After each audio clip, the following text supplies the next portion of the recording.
Say you want to spend $200 or less on some brand new shiny earbuds that are not AirPods. What's it gonna be? Well, we've curated 7 of the best for you, with the pros, cons, and phone call samples? Namaste, we're DHRME. Donut holes require minimal explanation. The Soundcore Liberty 4 Pros are the cheapest, but do they beat the other 6 on this list? Starting with the most expensive, the Sony LinkBuds Fit at $200. Since we haven't reviewed the Sony LinkBuds Fit on this channel before, let's spend a bit more time on them. Now there are a ton of pros. The build, the case color and the pattern, it looks very unique. They say everybody gets their own pattern, so that's kind of nice. And the case looks like an artisanal square burger. Quite cool. Sony has integrated recycled plastic into the LinkBuds Fit yet again, and its charging case as well. The packaging has also been designed to reduce environmental impact. Now the controls are interesting. You can touch around your ear too. So the touch controls include something called wide area tap, which enables tap gestures on the face near the earbuds for easier access to controls without touching the earbuds directly. The touch controls are decent. You get double, triple and repeat tap. They can be somewhat customized in the app, and it includes volume and track control and changing ANC modes, which is nice. There is an in-ear sensor as well, and there is a speak to chat functionality which Sony would think was the first one to introduce. It pauses your audio if you start talking and it lets in ambient noise. Handy feature if you need it. Now even the Airpods have it obviously, and Apple invented it 2 years later. And you get the multi-point feature connecting to 2 devices at once with a device list in the app to see which devices are actually connected. You're getting Microsoft Swift Pair, Google Fast Pair. The transparency is quite decent, tier A. The transparency mode lets in a good level of ambient noise. The only reason it's not in tier S is because it still suppresses a bit of the low end. A little bit of white noise, but not bad. You get that famous Sony 20-point scale to adjust the amount of transparency. There's a bunch of fancy ANC modes like adaptive sound control depending on whether you're moving or not and what your location is. Now in terms of sound, you're getting a bunch of codecs and LDAC being the highest, and one thing I did notice is there is a bit of EQ shift with ANC on. You get more bass when ANC is enabled, and it feels a bit flatter with ANC off. Now these are great sounding buds, very Sony.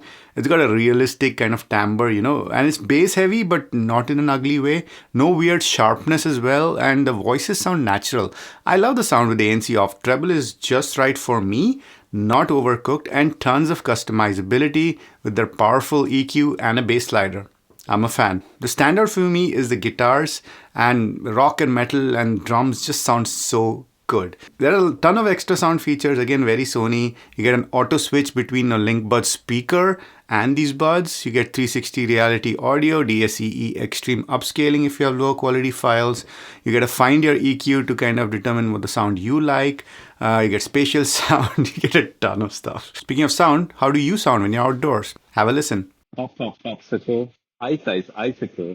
Testing. 1, 2, 3. Popsicle. Ice, icicle. Testing.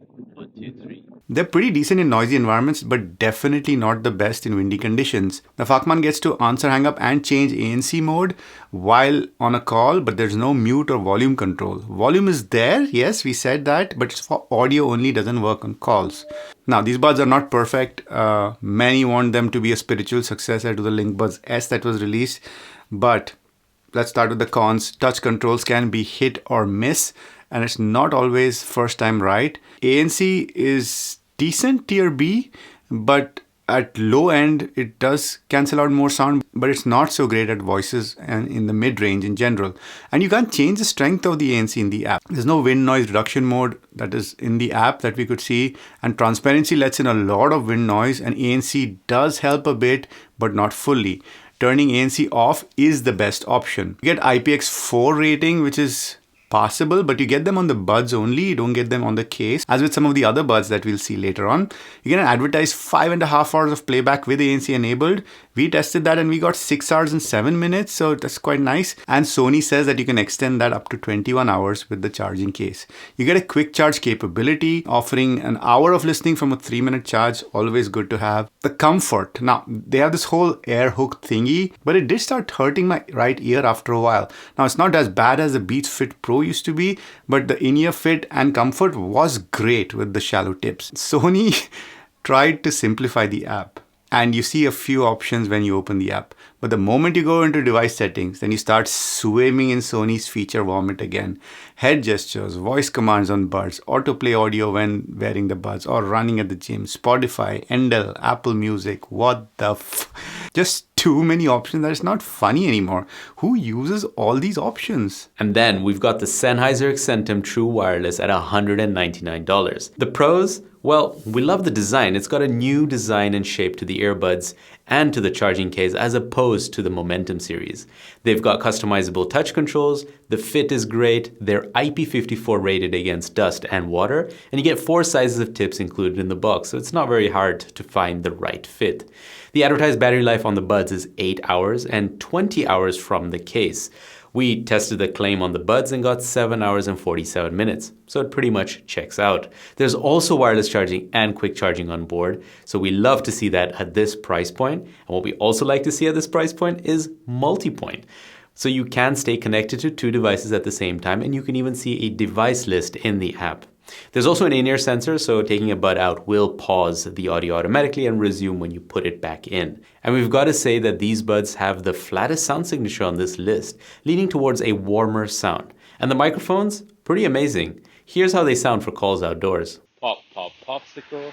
Ice, ice, icicle. Test, test, testing. 1, 2, 3. Pop, pop, popsicle. Ice, ice, icicle. Test, test, testing. 1, 2, 3. Pretty good, right? In terms of controls, you can answer hang up, adjust volume, and mute the microphone straight from the buds. You can also enable an auto answer feature, which will pick up the call automatically when you wear the buds. You can't change the ANC mode while on a call though. Now, the cons? They've just got Tier B transparency. The ambient noise that gets piped in is very loud, but it's not very natural sounding. It does, however, make you aware of your surroundings. The ANC, Tier E. We were wrong about it in our initial impression video of these buds. The buds barely suppress much of the noise. Cheap earplugs will easily do a better job. The supported codecs are SBC, AAC, LE audio, and aptX only, not lossless or adaptive. And the Accentum do not come with the newest version of the sound check feature as opposed to the Momentum 4. And that flat sound signature may not be to everyone's taste. Overall, the build quality on these buds is quite plasticky, and that's what they have in common with the next buds on this list. The Bose QC earbuds at $180. Well, in terms of pros, guys, there's the Bose Pros, that is the ANC. Tier S, Bose maintains its dominance in ANC performance, outperforming even the Airpods Pro 2 in blocking out low-end noises and voices. The transparency, Bose is upgraded to Tier S. Excellent transparency, allowing all the frequencies to come through naturally. It's almost like having nothing in your ears. Bose nailed the touch controls. There's plenty of options and they're responsive as well as customizable. Impressive battery life also with 8.5 hours with ANC on. The case supports both USB-C and wireless charging. What has Bose been doing? Amazing.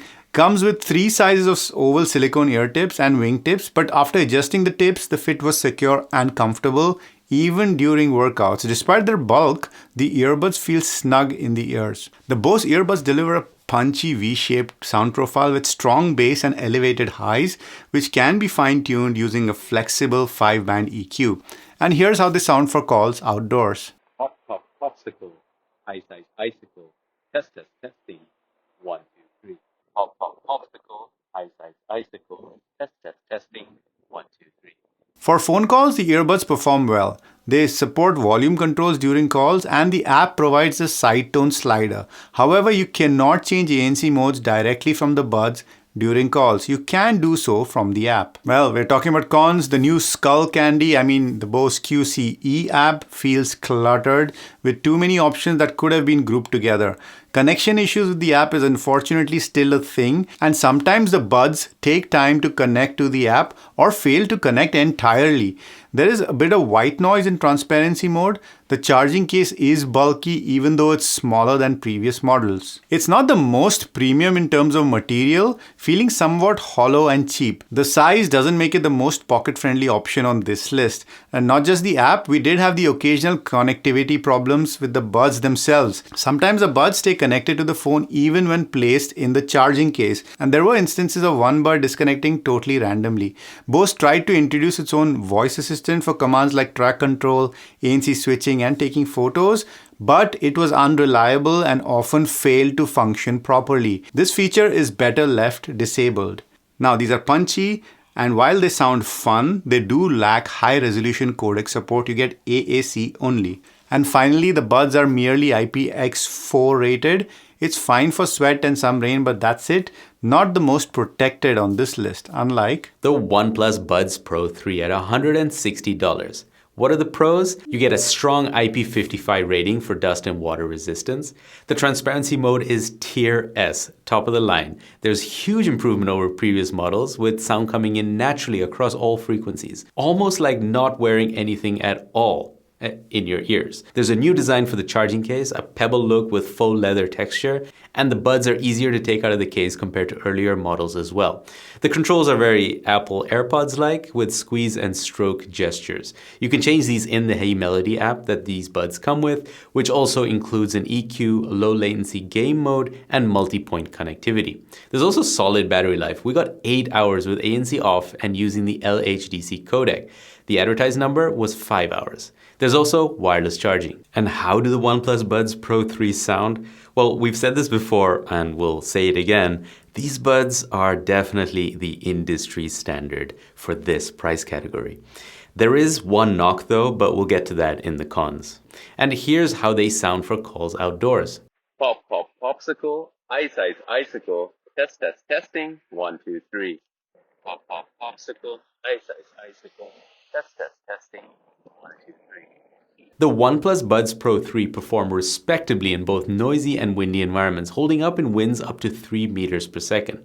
When the wind gets stronger, or if you speak softly, the mic struggles slightly. Overall, a solid choice for calls. The buds support answer, hang up, and volume controls, but no muting straight from the buds themselves. So what are some of the cons? The buds sport a metallic finish, not our favorite design element, but you may like that. And then there's the fit. Despite 4 sizes of oval ear tips included in the box, the buds did not stay securely in our ears, especially during activities like running or cycling. But they were comfortable for desk work. The ANC is tier B, which didn't meet our expectations. It falls short of competitors like the Google Pixel Buds Pro 2. Still, it does a good job overall. And although these buds sound good with the AAC codec, if you don't have a phone that supports LHDC, you won't be getting the best out of them. Although there is no specific wind noise reduction mode, the buds do recognize when there is wind and block some of it. However, it blocks a part of the environmental noise at the same time. the Nothing Ear at $160.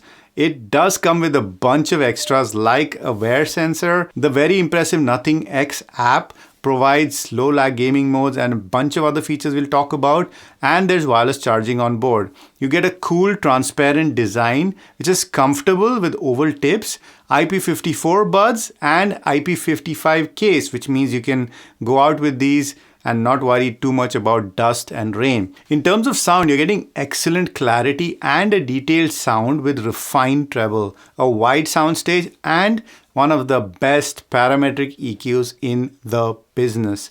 You get a tier A ANC. The noise cancelling is great but struggles a little bit with lower frequencies and higher pitched sounds. The transparency is also tier A. They're great but just suppress a bit of the lower frequencies, and the wind noise reduction is quite poor unfortunately. You do get multi-point including a device list in the app and pull connection.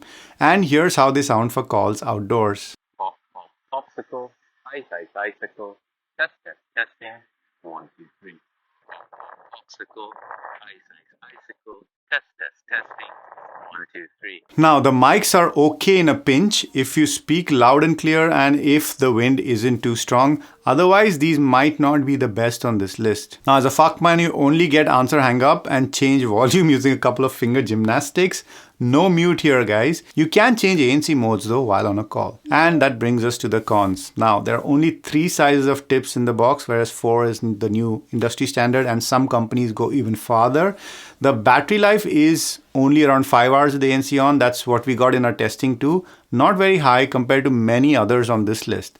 That transparent case design might not be for everyone, and we do worry that it will start yellowing over time as with any clear plastic. There are squeeze controls and these offer a lot of options, but unfortunately, a big miss in our opinion is that there's no swipe for volume, but a pinch control that has a learning curve like a double pinch and hold, which is kind of weird. I think the next version will have swipe, but this is what we have right now. And there is no dedicated wind reduction mode in the app. The Moto Buds Plus at $150. Since we haven't reviewed this on the channel before, let's spend a bit more time on them. We love the slight heft of the case as well as the Motorola logo on the front. Very premium feeling. The stem style buds with oval tips are nice. They're very similar looking to the Airpods Pro though. They're comfortable, there's multi-point support, the touch controls are responsive and they are customizable in the app. There's also a wear sensor and wireless charging support. And if you're a gamer, there is a low latency game mode as well. Strangely enough, Motorola advertises battery numbers without ANC at 8 hours. We tested with ANC and got 6 hours and 43 minutes. Very respectable for earbuds of this size. Now, the noise cancelling is tier A. Does a very good job overall, but especially at reducing the low end. The voices and high-pitched sounds are let in a bit, but the transparency is even better at tier S. Excellent transparency mode, letting in all the frequencies loud and clear. Since it's tuned by Bose, it's also got a very punchy sound signature with 4 presets and a 10-band EQ, which sounded pretty decent to us. And here's how they sound for calls outdoors. Pop, pop, popsicle, ice, ice, icicle, test, test, testing, 1, 2, 3. Pop, pop, popsicle, ice, ice, icicle, test, test, testing, 1, 2, 3. Calls in noisy conditions are pretty decent, and in the wind, they're okay in a pinch as long as you speak loudly and don't mind the slightly muffled voice. The Fachmann gets answer hang up, but there's no volume even though you can configure the touch controls. It only applies to audio and not calls. There's also no mute straight from the buds. You can, however, change the ANC mode by long pressing the stems. What are some of the cons? There is no app if you're on iPhone. It's only for Android. And sometimes the left bud struggles to connect the first time and you have to put it in the case and take it out again. The buds also do not give the most secure fit and we find ourselves readjusting it throughout the day. Not exactly workout material. Another reason not to attempt workouts is that we couldn't find an official IP rating. A bunch of sites say IP57 and IP54 and even an IP rating on the case, but nothing on the official Motorola website nor on the box. So be careful with that. The touch controls are customizable, but you're restricted. For example, long tap is only for ANC mode toggle or the voice assistant. You can't use it for volume, for example. If you want volume, you can only change the double tap. There are only 3 sizes of tips included in the box too. Not great, especially when the standard is 4 sizes. These buds also didn't work on Windows. I couldn't use these buds with Teams. They were showing as connected, but couldn't select them as the speaker or the microphone. And I couldn't use it to play audio either. There is also noticeable white noise in the transparency mode. And in terms of sound, we don't really have too many complaints with these, except that they use LHDC for their high-res codec. So those of us living in Samsung or Google's ecosystems aren't going to be able to utilize the full extent of these buds. That and the fact that these have a very bass-heavy tuning that can make vocals muddy sometimes. The tuning's definitely not for everyone. The Liberty 4 Pro at $130. You guys have been waiting for this one for a while, haven't you? Another one we haven't reviewed on the channel before because, anyway, let's spend a bit more time on them. You get 3 color options, black, blue and white, but funnily we also got a green version. Thank you Soundcore for sending these out to us. There's 6 sizes of tips, which is crazy, so no matter what your ear size, you should find the best fit. These buds are comfortable and fit well in our ears. However, since the silicone tips are round and not oval, you do feel them in your ears a bit. They're not uncomfortable by any means, but something to keep in mind. Now, I really like the smart case. I am a sucker for features like this. It doesn't have a huge display, a tiny strip, but it is nifty with the touch surface, to change ANC levels, see battery life, spatial audio, find my buds, and a remote camera shutter and more. There's a solid 7 hours and 42 minutes of battery in our testing, as well as wireless charging support. Even the charging case shows the battery percentage and a cool real-time charging status when you drop the buds into the case. Now there's a tier S ANC and a tier A transparency. Just shy of tier S for us, the transparency, because it's still suppressed a bit of the low end. But overall, the best of Soundcore's lineup for sure. You get a 10-point ANC slider in the app, and the middle of that slider is a normal mode, which means there's no ANC or transparency. That's nice to have as well. And you can adjust that in the charging case as well as in the app. The Apple-like squeeze and stroke controls work well. Well, we say Apple-like, but I think Huawei did it first and Oppo as well. So let's not say everything is Apple invented. The squeeze and stroke controls work well and are a better alternative to buttons. And we prefer this to all touch. You get track control, volume, and an ANC toggle, but you can also change it up in the app. That app gives you more customization like easy chat, safe volume, fit test, auto power off of course, and of course an EQ. You get multi-point with a device list in the app, so you are not short on extras. And here's how they sound for calls outdoors. Pop, pop, popsicle, ice, ice, icicle, test, test, testing, 1, 2, 3. Pop, pop, pop, popsicle, ice, ice, icicle, test, test, testing, 1, 2, 3. The Liberty 4 Pro do an amazing job in both noisy and windy environments. Impressive. Fachmann controls include answer, hang up, and volume. That's it. You can't change the ANC mode or mute the mic straight from the buds during a call. You can change the ANC level from the charging case though. And this Liberty also has some cons. You do get some occlusion, so a feeling of hearing your own voice through your skull. More on the left bud than the right in our case, but it could happen to you as well. There is interference, especially when you're indoors in a quiet space. It's worse in transparency and does go away when you increase the noise cancelling. The somewhat shiny design is an acquired taste. The wind reduction mode is just okay. It blocks a bit of the wind, but not all of it. And along with blocking the wind, it also blocks out a large chunk of the noise, which isn't ideal if you're cycling and want to stay safe in traffic. It's only got an IPX5 rating, which is fine if you're just planning on sweating in these or using them in a bit of rain, but just beware that there is no dust resistance. Now these sound pretty good, but there's a considerable difference in the sound with ANC on and ANC off. And there's also a strange bump in the mids with ANC on, which is, let's be honest, a bit disappointing to see. Soundcore does this with most of the products with ANC on and off, the EQ shift. So they should have fixed this by now, but they do sound good overall. There's not like these are terrible sounding buds, but something to keep in mind, those inconsistencies, and you will have to fix this with EQ. All right, that's that. You want to see Kevin's pick? And here it is. Because sound is not core to my pick, I'm going for the Soundcore Liberty 4 Pro. I love the futuristic case display. They're comfortable and stay in my ears. The calls and ANC are very impressive. And I can live with a bit of occlusion and white noise, especially for $130. What says your pick, Rohan? You want to see my pick? Well, I'll be honest, I'm hardly using in-ears these days. I much prefer speakers or over-ears. Maybe it's an age thing. But if I had to choose, this is a difficult list. So many good sounding buds, but also so many quirks. No one set of buds stands out to me. I'd pick the nothing, but those controls are annoying. I'd pick the Sony or Sennheiser for sound, but that weak ANC is annoying. I can't do the OnePlus because I daily drive a Samsung phone. Given that, and the fact that the controls, ANC, transparency calls are pretty great, I'd have to say it's gotta be the Soundcore Liberty 4 Pro for me too. I really didn't want to do this, but here we are, staying objective. And we can do that thanks to you guys. Thank you so much for your support as patrons, members, watchers, likers, subscribers. And a big shout out to our Fachmann tier supporters, Gamma Panda and Paula. You guys are amazing. You've been ranging it in the mid and we've been DHRME. Dui.